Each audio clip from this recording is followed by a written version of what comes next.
आज का लेक्चर बेटे हमारा आपके एक्सोस्केलेटन जो आप लोगों ने पहले टॉपिक स्टार्ट किया था उससे लिंक्ड है।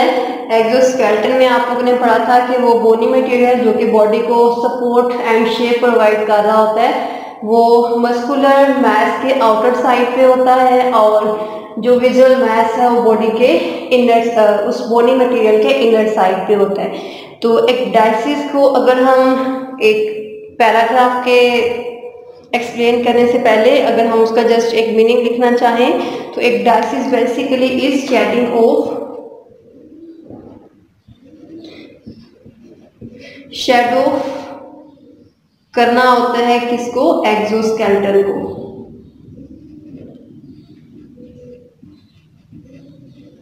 एक्सोस्केलेटन वो बोनी मटेरियल जो कि बॉडी के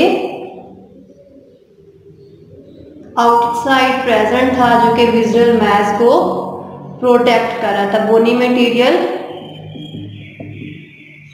आउटसाइड था और बॉडी को प्रोटेक्ट कर रहा था, उसे आप कहते हो कि ये एक्सोस्केलेटन है। तो एक डायसिस के प्रोसेस में जो एक्सोस्केलेटन है इसको शेड ऑफ क्यों किया जाता है, सबसे पहले तो आपको इसकी रीजन पता होनी चाहिए कि एक्सोस्केलेटन को शेड ऑफ क्यों किया है।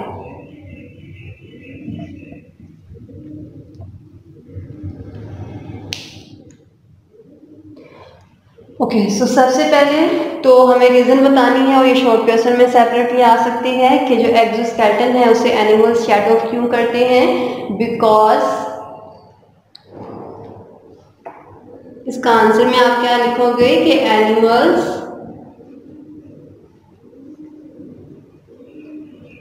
Can not grow in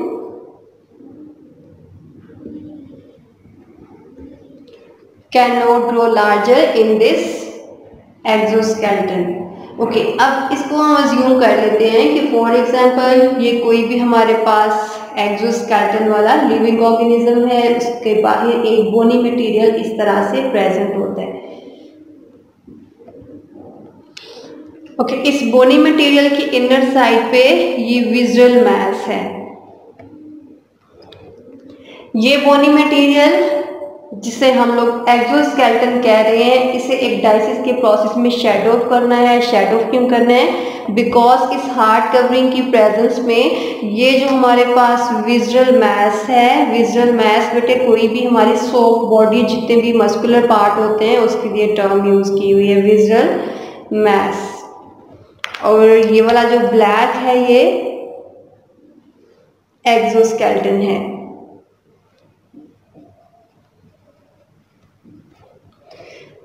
okay because इस हार्ड कवरिंग की प्रेजेंस में इसकी जो सॉफ्ट बॉडी है, जो विजुअल मैस है, विजुअल मैस के अंदर वो सारे system, digestive system, respiratory system, reproductive system, जितने हमारे बॉडी के सिस्टम्स हैं वो सारे इसकी इनर मैस में या सॉफ्ट बॉडी में प्रेजेंट होते हैं। इसकी सॉफ्ट बॉडी या मस्कुलर सारा पार्ट है जिसमें बॉडी के सारे सिस्टम्स प्रेजेंट होंगे। ओके इस विजुअल मैस ने खुद को ग्रो करवाना है, अपना साइज इंक्रीज करवाना है, लेकिन इस हार्ड कवरिंग की प्रेजेंस की वजह से वो अपना साइज इंक्रीज नहीं करवा सकता। तो वो एक अल्टरनेटिव सोर्स क्या ढूंढता है कि वो क्या करे कि इस एक्सोस्केलेटन को गिरा दे और गिराने के बाद इसका जो विजुअल मैस है इसे वो साइज में इंक्रीज कर ले। और थर्ड स्टेप में क्या करेगा कि इस सॉफ्ट बॉडी जो कि उससे मैस इंक्रीज करवाया है इसे कवर करवा दे एक लार्ज साइज के एक्सोस्केलेटन से। ओके सो ये जस्ट एक समरी है एक डायसिस के प्रोसेस की। आगे मैं आपको इसके स्टेप्स लिखवा देती हूँ। सबसे पहले तो आप लोगों ने डेफिनेशन बतानी है। डेफिनेशन अभी मैं पूरी लिखवा भी देती हूँ। अभी हमने इसका ये मीनिंग लिखा है कि ये शेड ऑफ करना है एक्सोस्केलेटन को, अपने एक्सोस्केलेटन को जो कि उसके इनर सॉफ्ट बॉडी को प्रोटेक्ट कर रहा था उसे शेड ऑफ किया क्यों है, सो डैट वो अपना जो साइज है वो इंक्रीज करवा सके। ओके अब इंक्रीज करवाने के लिए उससे ये कुछ स्टेप्स की समरी हमने लिखी है, ये स्टेप्स आगे हम डिटेल के साथ देखते हैं कि इस हार्ड कवरिंग की प्रेजेंस की वजह से जो सॉफ्ट बॉडी है वो अपना साइज इंक्रीज नहीं कर पाती। तो ये क्या करते हैं कि एक्सोस्केलेटन को शेडो ऑफ कर देंगे, शेडो ऑफ कर देंगे गिराने के बाद वो अपने सॉफ्ट बॉडी का साइज इंक्रीज करवाएंगे। सॉफ्ट बॉडी का साइज इंक्रीज करवाने के बाद खुद को कवर करवाएंगे एक लार्ज साइज के एक्सोस्केलेटन से, बिकॉज यही एक्सोस्केलेटन उसे प्रोटेक्शन प्रोवाइड कर रहा होता है। ओके, सो इसकी डेफिनेशन लिख लेते हैं और डेफिनेशन के बाद इसके सारे इवेंट्स देख लेते हैं कि एक डायसिस के प्रोसेस में कौन कौन से इवेंट्स हो रहे होते हैं। तो डेफिनेशन में आप लोग क्या बताओगे?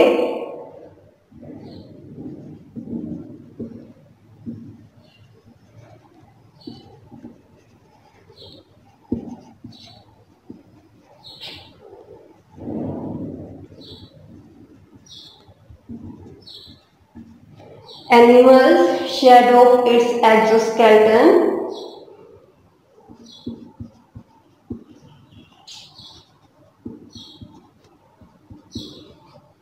periodically and replace it with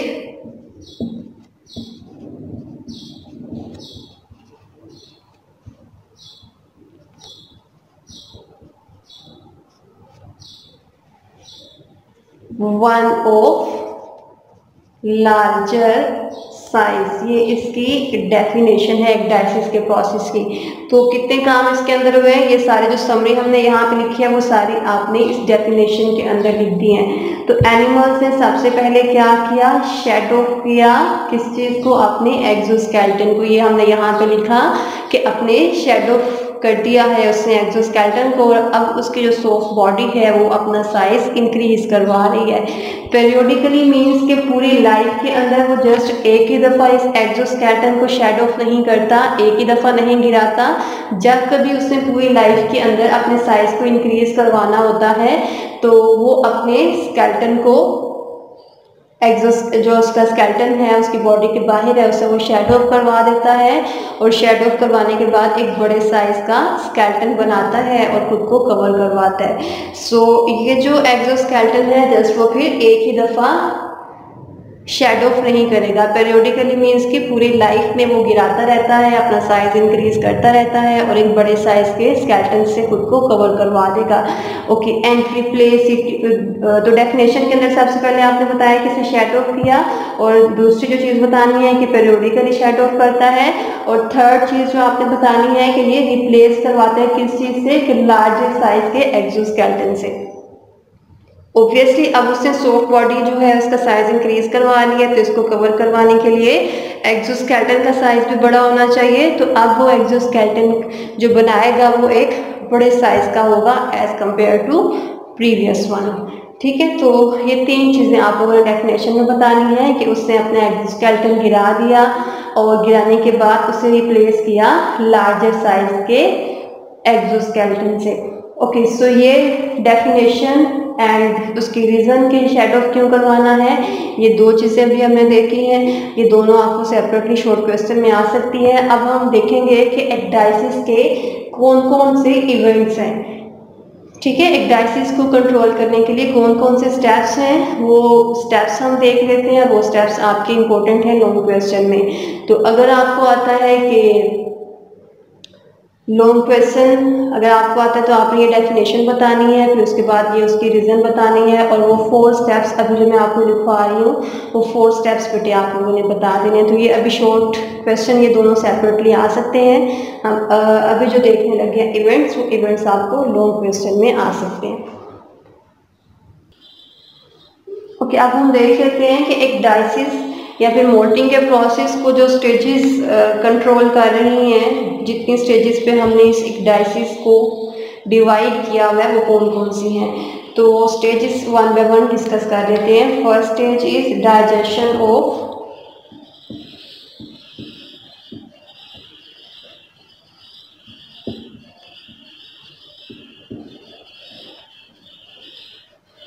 old endocuticle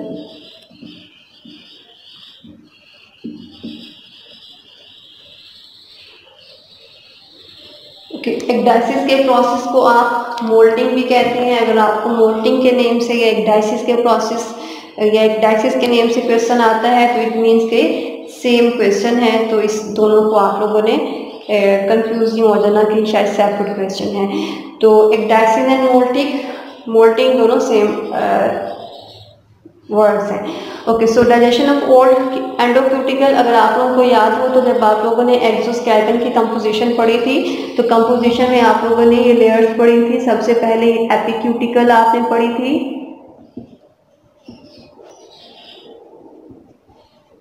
and इसके बाद एक बल्कि लेयर थी जिसे आपने प्रोक्यूटिकल कहा था।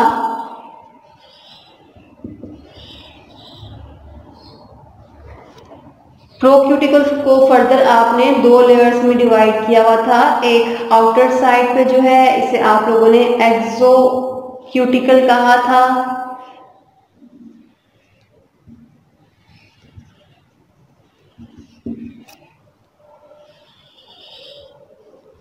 एंड जो इनर साइड पे लेयर थी इसे आप लोगों ने एंडोक्यूटिकल बोला था। ये प्रोक्यूटिकल के फर्दर दोनों पार्ट्स हैं। एपिक्यूटिकल सबसे आउटर लेयर थी एक्सोस्केलेटन की। ओके, अब यहाँ पे ये जो प्रोक्यूटिकल का हमने लोअर पोर्शन ड्रॉ किया जिसे आप एंडोक्यूटिकल कह रहे हो, इससे नीचे आप लोगों को पता है मस्कुलर बॉडी स्टार्ट हो जाती है, सॉफ्ट बॉडी स्टार्ट हो जाती है। ये जो सारा पोर्शन आप लोगों ने ड्रॉ किया है ये सारा पोर्शन एक्सोस्केलेटन का है और इसके नीचे ये मस्कुलर पार्ट है जो बाकी सारे सॉफ्ट बॉडी और उसके सिस्टम्स प्रेजेंट होते हैं। ओके, सो ये जो सिस्टम्स हैं इनकी लेयर्स में सबसे आउटर वन जो होती है उसे आप एपिडर्मस कहते हो, उससे लोअर वन को आप हाइपोडर्मस कहते हैं। तो डाइजेशन मीन्स कि आप लोगों ने ब्रेक डाउन करवानी है। ब्रेक डाउन किसकी? एंडोक्यूटिकल की। एंडोक्यूटिकल किसका पार्ट है? प्रोक्यूटिकल का सबसे वो लास्ट पोर्शन जो कि सॉफ्ट बॉडी के साथ, ये जो आप लोगों ने ब्लू में ड्रॉ किया है ये ब्लू पोर्शन सॉफ्ट बॉडी का है। तो एंडोक्यूटिकल एक्सोस्केलेटन को किससे कवर करवा रही होती है? एंडोक्यूटिकल बेसिकली कनेक्ट करवा रही है आपका जो एक्सोस्केलेटन है उसको सॉफ्ट बॉडी से। सो ये जो आप लोगों का पोर्शन है, ये जो लास्ट पोर्शन है यहाँ से लेके यहाँ तक, ये आपके एंडोक्यूटिकल का है। और ये एंडोक्यूटिकल का वो पार्ट है जो कि एक्सोस्केलेटन को कनेक्ट करवाता है किसके साथ? आपकी सॉफ्ट बॉडी के साथ। सॉफ्ट बॉडी में वो सारे सिस्टम्स प्रेजेंट होंगे। तो अगर आप ये एक्सोस्केलेटन यहाँ से लेके ये सारा पोर्शन जो है अगर इसको डाइजेस्ट करवा देंगे, अगर इसको रिमूव करवा देंगे, ब्रेक डाउन करवा देंगे, तो क्या ये जो एक्सोस्केलेटन इस मस्कुलर बॉडी के ऊपर था वो इससे सेपरेट हो जाएगा? ऑब्वियसली हो जाएगा, बिकॉज ये वाला वो पोर्शन था जो कि एक्सोस्केलेटन को कनेक्ट करवा रहा था सॉफ्ट बॉडी के साथ, मस्कुलर पार्ट के साथ। जब आप वो पार्ट जो कि इन दोनों को कनेक्ट करवा रहा है एक्सोस्केलेटन को और सॉफ्ट बॉडी को, जब वो भी ब्रेक डाउन हो जाएगा तो ये एक्सोस्केलेटन भी सेपरेट हो जाएगा। ओके, सो यहाँ पे फिर डाइजेशन ऑफ ओल्ड एंडोक्यूटिकल में सबसे पहले आप लोगों ने एक्सोस्केलेटन का वो पार्ट ब्रेक डाउन करवाया जो कि एक्सोस्केलेटन को कनेक्ट करवा रहा था सॉफ्ट बॉडी के साथ। ओके, वो ब्रेक डाउन करवाना मीन्स के डाइजेस्ट करवाना है। इसको डाइजेस्ट करवाने के लिए जो एंजाइम सिक्रीट करवाए जाते हैं वो एंजाइम्स इस सॉफ्ट बॉडी की हाइपोडर्मिस सिक्रीट करवाती है। इट मीन्स कि एक्सोस्केलेटन को सॉफ्ट बॉडी से सेपरेट करवाने के लिए वो एक्सोस्केलेटन का जो लास्ट पोर्शन है उसको ब्रेक डाउन करवाने के लिए जो एंजाइम्स हैं वो कहाँ से सिक्रीट हो रहे हैं? हाइपोडर्मिस से। और ये हाइपोडर्मिस जो एंजाइम सीक्रेट करवाएगी वो इसके इस एक्सोस्केलेटन के एंडोक्यूटिकल पार्ट के अंदर होल्स क्रिएट करेगी, क्रैक्स क्रिएट करेगी, उसको ब्रेक डाउन करवा देगी। सो ये आपका फर्स्ट स्टेप था कि एंडोक्यूटिकल को डाइजेस्ट करवाया। डाइजेस्ट मीन्स के ब्रेक डाउन करवाया और इसको ब्रेक डाउन करवाने के लिए एंजाइम्स कहाँ से आए? सॉफ्ट बॉडी के हाइपोडर्मिस के रीजन से। हाइपोडर्मस, अगर हम किसी भी सॉफ्ट बॉडी की बात करें तो एपिडर्मस सबसे आउटर लेयर होती है और हाइपोडर्मस एपिडर्मस के लोअर पोर्शन को आप कहते हो। ठीक है, सो ये सबसे पहले पोर्शन में आप लोगों ने एंडोक्यूटिकल को ब्रेक डाउन करवाया है एंजाइम्स के थ्रू। तो एक्डाइसिस के प्रोसेस का जो सेकंड स्टेप है उसके अंदर आप लोगों ने क्या करना है,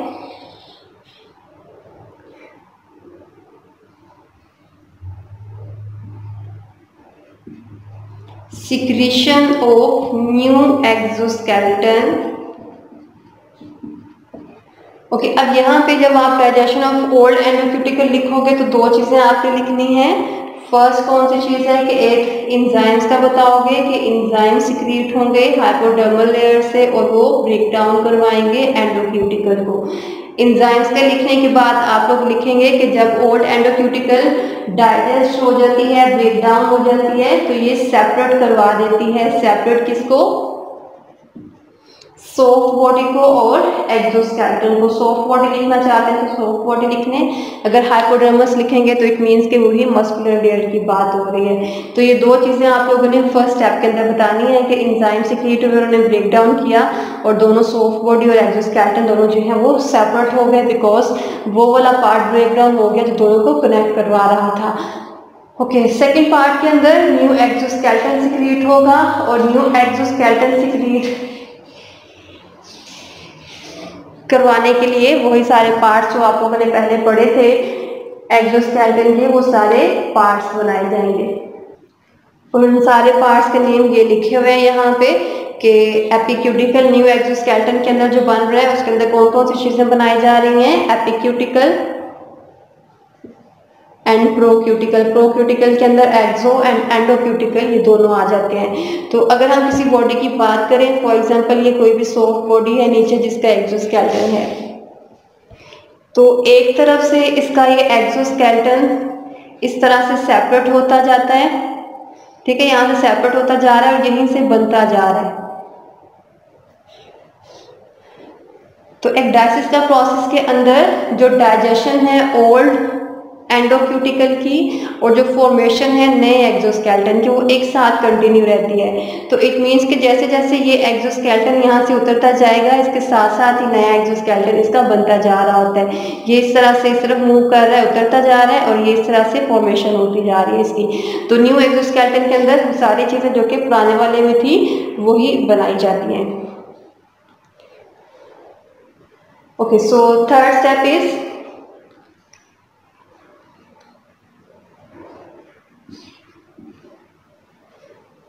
कि ये जो ओल्ड एक्सोस्केलेटन है जो सेपरेट हो चुका है, इसे स्प्लिट करवा दिया जाता है, ब्रेक डाउन करवा दिया जाता है और इसके अंदर पोर्स, सुराख बनाए जाते हैं। ठीक है, स्प्लिटिंग हो रही है और पोर फॉर्मेशन हो रही है किसके अंदर? ओल्ड एक्सोस्केलेटन के अंदर। Okay, last and fourth step जो है इसके अंदर ये जो नया स्केलेटन यहाँ पे बनता जा रहा है और बॉडी को कवर करता जा रहा है। फॉर एग्जांपल ये हमने स्टार्टिंग पे ड्रॉ किया है, तो थोड़े टाइम के बाद कुछ इस तरह से हो जाएगा ये, जब ये एक्डाइसिस का प्रोसेस कंप्लीट हो गया है तो कुछ इस तरह से होगा कि ये एक्सोस्केलेटन इस तरह से कंप्लीट सेपरेट हो चुका है और ये नया एक्सोस्केलेटन इसको यहाँ से कवर कर चुका है। ओके, अब ये जो नया एक्सोस्केलेटन बना है, ये नया एक्सोस्केलेटन को आप लोगों ने हार्ड करवाना है, सख्त करवाना है, सो डैट वो मैक्सिमम प्रोटेक्शन उस सॉफ्ट बॉडी को प्रोवाइड कर सके। और मैक्सिमम प्रोटेक्शन के लिए जो एक्सोस्केलेटन है उसे हार्ड करवाना है कैल्शियम कार्बोनेट के थ्रू। हार्डनिंग ऑफ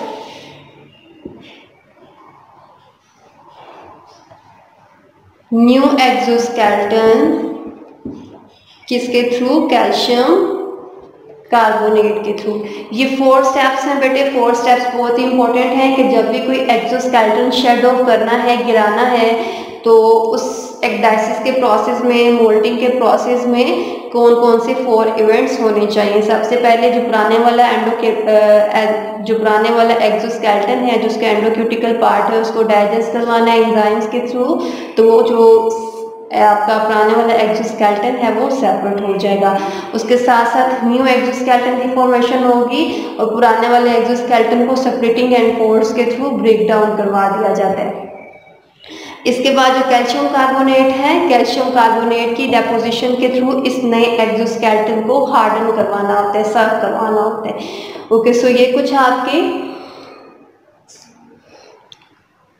स्टेप्स है जो कि एक डायलिसिस के प्रोसेस में फॉलो किए जाते हैं। ये 4 स्टेप्स बेटे आप लोगों ने याद रखने हैं बिकॉज ये इंपॉर्टेंट है लॉन्ग क्वेश्चन में। अगर आपको लॉन्ग क्वेश्चन आता है तो आप लोगों ने सबसे पहले डेफिनेशन बतानी है, डेफिनेशन के बाद आप लोगों ने उसकी रीज़न बता देनी है कि डायलिसिस क्यों करवाई जाती है या फिर एक्सोस्केलेटन का डिसएडवांटेज क्या है। तो एक्सोस्केलेटन का डिसएडवांटेज और एक डायलिसिस क्यों करवाई जाती है, दोनों की रीज़न सेम है कि एक्सोस्केलेटन की प्रेजेंस में जो सॉफ्ट बॉडी है किसी भी लिविंग ऑर्गेनिज्म की वो ग्रो नहीं कर सकती, उसको ग्रो करवाने के लिए हमने इसको शेड ऑफ करवाना होता है। ओके, सो ये करने के बाद आप लोगों ने ये 4 स्टेजेस बता देनी है और एक लास्ट जो चीज़ बताएंगे कि इस एक डायलिसिस के प्रोसेस को कि लिविंग ऑर्गेनिजम्स जिनको एक्सोस्केलेटन कवर कर रहा होता है उन्होंने कब अपना स्केलेटन शेड ऑफ करना है और कब नए से रिप्लेस करवाना है, ये इनका नर्वस सिस्टम कंट्रोल करता है। ठीक है, सो कब कोई लिविंग ऑर्गेनिज्म अपना स्केलेटन शेड ऑफ करवाएगा वो कौन कंट्रोल कर रहा है, इसका नर्वस सिस्टम।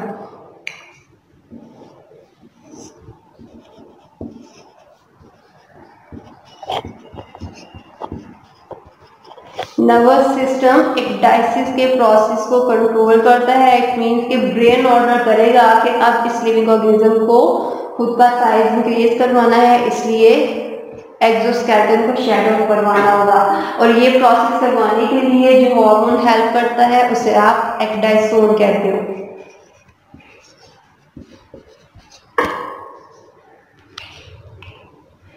ठीक है, सो एक्डाइसिस को नर्वस सिस्टम कंट्रोल करता है और ये हार्मोन का नेम याद करना है आप लोगों ने बिकॉज ये एमसीक्यूज में आ सकता है, इसके अलावा शॉर्ट क्वेश्चन में आ सकता है और अगर लॉन्ग क्वेश्चन आता है तो आप लोगों ने खुद ये चीज़ उसके अंदर ऐड करनी है कि एक्डाइसिस को एक्डाइसोन हार्मोन कंट्रोल करता है जो कि नर्वस सिस्टम ऑर्डर देगा और सिक्रीट करवाएगा। ओके, ये एक डायलिसिस का प्रोसेस था। आई होप कि आपको क्लियर हो गया होगा। कोई भी क्वेश्चन है तो इस वीडियो के नीचे कमेंट करके पूछ लीजिएगा।